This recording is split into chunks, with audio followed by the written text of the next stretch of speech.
Welcome back to the channel. Once again, if you guys like the content that we're provided, to be sure to subscribe to the channel so you don't miss any of the upcoming uploads. We're going to be live from Norwalk, Ohio for the Summit Racing Equipment Nationals, powered by our friends over at Peak Performance. So if you want to see all the updates from that event, then be sure to subscribe so you don't miss any of the upcoming content. And without further ado, let's get into the video.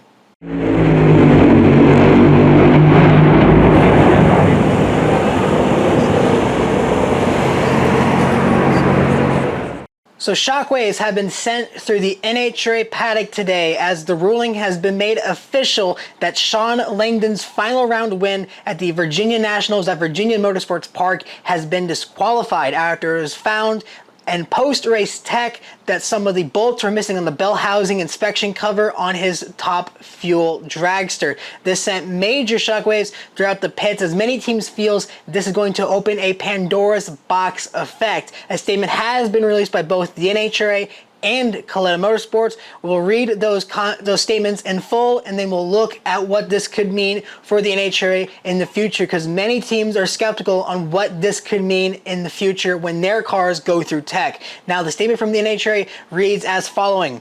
Shawn Langdon's run from the top fuel final round on Sunday at Virginia Motorsports Park has been disqualified. The disqualification is due to a rulebook violation related to missing bolts on the bell housing inspection cover. Per the NHRA rulebook and related SFI Spec 6.2, the cover is required to be secured by no less than 12 bolts. During a post-run inspection, the cover on Langdon's dragster did not meet the requirements of 12 secured bolts. The final round run has been disqualified, and as a result, runner-up Justin Ashley has been awarded the event victory. From Kalitta Motorsports. Kalitta Motorsports regrets to announce that following Shawn Langdon's apparent race win at Virginia Motorsports Park yesterday, Langdon's final round run was disqualified. A post-race safety inspection discovered some of the bolts were missing on the bell housing inspection cover after the run. Some of the bolts rattled loose during the run and fell into the belly pan, Team Kalitta General Manager Chad Head said. The bolts were in place before the run, but some were not in place after because they came loose and fell into the belly pan. That's on us. We respect NHRA as the sanctioning body and understand that safety is always the most important thing. We certainly apologize to our corporate partners, the race fans, and our fellow competitors. We did not win yesterday's race, but we're moving on and are now focused on the next race. On behalf of our entire organization, this statement will be the only Kalitta Motorsports comment on this issue. Now, if you're curious on what this means, and I had to ask around exactly what might have happened and what might have caused this to happen. If you look on a bell housing on the NHRA top fuel dragster on the cover itself, there are 12 bolts that wrap around the bell housing cover.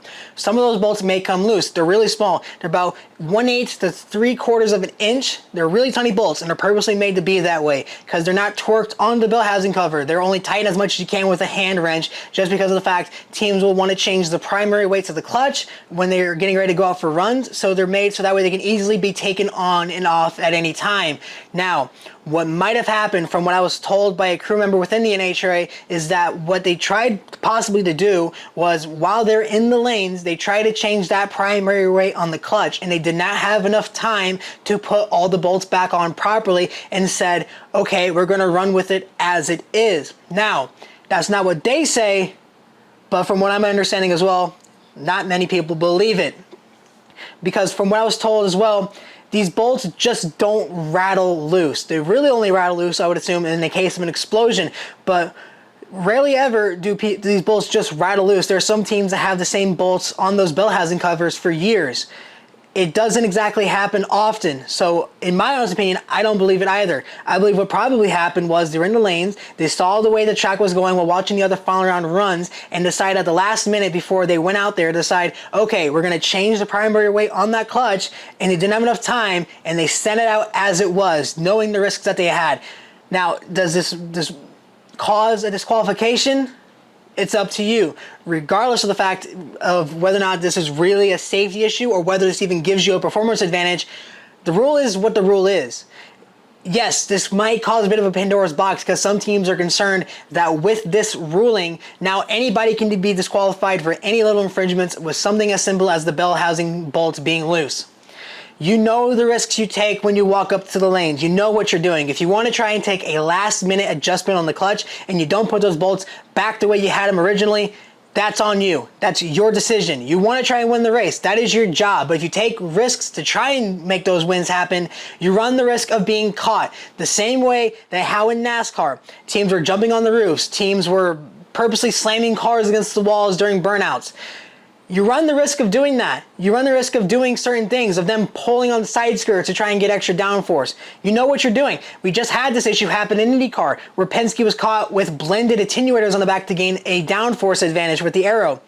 You run the risk of doing that. That is your decision. If you want to try and gain an advantage, whether or not it's just simple as leaving the bolts loose because you didn't have enough time because you want to make a last minute adjustment, that's the risk you take. And it bit them. And it's going to continue to bite people. I applaud the NHRA for enforcing the rule as it is. I applaud them for even being transparent about it because of the fact that in the past, which has been a major complaint for years, was the lack of transparency on these rulings. The only way you would find out if a disqualification happened, if a fine happened, if anything happened, was you would have to go and scope out the NHRA Racer website where they would post all the updates. Now we're actually seeing full statements being posted, which I do applaud. However, the big controversy with this as well is how long it took them to announce this ruling. If you remember back at Bristol, which we still haven't gotten over because Pro Stock had this weekend off, their next race is this upcoming weekend at Norwalk and for Summit Racing Equipment NHRA Nationals. That announcement was sent the same night, about 2 hours after qualifying, the announcement was discovered. This announcement took almost an entire day later to be announced, and that is not much of a concern, but as much of a criticism because of the fact that if I talk to some of the elite guys, they're not happy about that either. They're still pretty furious about what happened back at Bristol, but the fact that their announcement was screamed from the rooftop and then had to release an update to correct the statement that they had, but this one was had to be waited on about a day before it was fully announced, is a big critique. It was not a surprise to anybody in the pits because I was told about the potential disqualification about an hour after the event. You looked on the website, it said the ruling was under review. You look on the NHRA media website for the photos, Shawn Langdon's pictures were noticeably missing. You look on the NHRA's Twitter, Shawn Langdon was not mentioned in the winners of Austin Prock, Gage Herrera, and J.R. Gray. You look on the website as well when they posted the stories, Shawn Langdon's name was missing. This was not a surprise. People knew that something was up. I was told that the disqualification came 4 hours after the event. It did not take them this long to deliberate and decide what to do. So I'm curious on what took the NHRA so long. I'm not too sure that it's something from the NHRA media side as much as it is from the tech department waiting to release the statement. I don't know how it takes you this long. It shouldn't take 24 hours to release a statement on the disqualification. I applaud the NHRA on following the mandates that they said in the past with the disqualification and the fact that's uploaded, but there's still questions why it took this long when the Bristol announcement came the same night. Now, with the Pandora's box as well, like I mentioned, NASCAR teams pulled some major stunts to avoid tech inspection because one of the arguments being made right now, well, Justin Ashley's car was blown up. With the ruling that they just made, now you got to disqualify Justin Ashley's. Well, you really can't because the same way I said, NASCAR teams purposely did that because now there's nothing to inspect. You can't disqualify somebody if there's nothing there to begin with because it blown up. Because now, the same way in the NFL, the same way in the NBA, you can't overturn a call unless you have 100% evidence that what happened actually happened. Well, you can't disqualify Justin Ashley for not having the bolts on the car because the bolts are laying across the right lane wall because it blew up at half track. The same way that NASCAR teams did that. You can't inspect a fender for being the wrong size or for being the wrong angle because the tire blew out. They purposely did that. Now people are going to criticize saying that NHRA teams are going to purposely blow up motors, which I think make it as clear as day how I feel about this. It is insane to even think that a team would want to do that. It is crazy. It is absurd to even want to think that a crew chief is going to knowingly risk their drivers' lives and risk the entire team's jobs to go send a motor down the racetrack knowing it's going to blow up with the driver going 300 miles an hour. Not only is it a risk to the drivers, to the safety safari standing along the wall watching the cars, but the fans in the stands as well. But just from a financial standpoint, it doesn't make sense. The 3 rounds of qualifying this weekend meant that the winner of the event only got $50,000. A new motor costs $120,000. No team in their right mind can afford to do that, to blow a motor up just to win an additional $32,000. Runner-up got $22,000. Well, guess what? The difference in just runner-up and winner, half of that's going to go to buying a new block. No team can afford to do that financially, especially doing it repeatedly, because if you blow 5 motors up, that's the championship right there. So you can't afford to do it. From a financial standpoint to a moral standpoint, nobody can do it. I don't even want to hear that. That is insane to think that a team is going to purposely blow a motor up. Have they done that in the past? Probably. When the money was flowing like water, maybe. Even then, no one in their right mind is going to knowingly risk sending a driver out there with the potential to get hurt. Purposely blowing a motor up.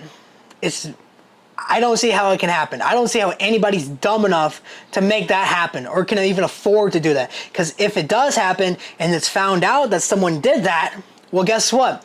The sponsors, they're gone. The crew chief, they're blacklisted. The whole team as a whole, fined, suspended, banned, you name it. NHRA is going to go down hard on them because they don't mess around when it comes to driver safety. And if you're knowingly sending drivers into harm's way just to get a win light, well, you better have enough money to go back to NHRA because you're going to get sent packing real quick. So I don't think it's going to happen. I don't think it's even possible. The only last critique I have is, while the Pandora's box argument is a little bit misguided, I do see it. I do understand where it's coming from. The NHRA Tech Department has been blasted for the last year and a half. Go all the way back to Charlotte last year. Bob Tasca's manifold controversy. They're still recovering from that. Go later on in the year. The Pro Stock motorcycle debacle of the rulings on BOP adjustments or wanting to make the class equal for both bikes. You look at the Pomona finals. Buddy Hull's video where he blasted Ned Walliser and the entire NHRA Tech Department for having his Q4 run disqualified, bumping him from the field and removing his, I believe, career best ET run up to that point. That's still being talked about. That video did numbers. You guys watched that. You all know what he said. He was very honest and transparent about the issues that they faced. Now going into this year, Bristol. If I'm Richard Freeman, with how late this announcement came out, but how quickly theirs came out, I'm white hot. I know the team is white hot as it is. So it just adds on to the list. People aren't happy, teams aren't happy, media aren't happy. I applaud them for being transparent, but there are way too many black holes going on right now. That is going to wrap up the video. I can't wait to see how the Pandora's box and the comment opens up, because if it's anything like Twitter and Facebook, it's going to be interesting to read. I do read all the comments. I look forward to seeing what you guys think. Do you think this is worthy of disqualification? And do you agree that Pandora's box is open? Do you think a team is crazy enough to blow up a motor? Let me hear what you got to say. That's going to wrap up the video. Be sure to subscribe down below to see the upcoming content from the Norwalk Summit Racing Equipment NHRA Nationals powered by Peak Performance. And until then, this is Mighty Mac. We'll see you next time.